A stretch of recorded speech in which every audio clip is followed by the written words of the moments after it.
குறள் 119 சொற்கோட்டம் இல்லது செப்பம் ஒருதலையா உட்கோட்டம் இன்மை பெறின் சாலமன் பாப்பையா உரை மனம் ஓரன் சாராமல் சமமாக நிற்குமானால் சொல்லிலும் அநீதி பிறக்காது. அதுவே நீதி.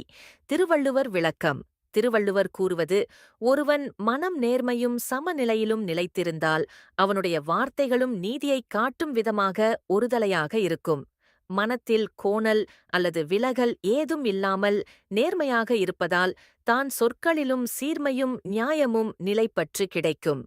சாலமன் பாப்பையா இந்த விளக்கத்தில் சாலமன் பாப்பையா அவர்கள் கூறுவது, மனம் நியாயத்தின் வழியில் நிலைத்து சமநிலையை போற்றிக் கொண்டால் அது அவன் பேசும் சொற்களிலும் பிரதிபலித்து அநீதி என்ற அலங்கோலங்களை காட்டாது. தொகுத்து பார்க்கும்போது நீதியின் அடிப்படையாக உள்ள மனநிலையை பேணம் செய்தால் சொற்களும் செயல்களும் ஏமாற்றமின்றி நேர்மையாக அமையும். அதுவே சான்றோரின் உண்மையான நற்பண்பாகும்.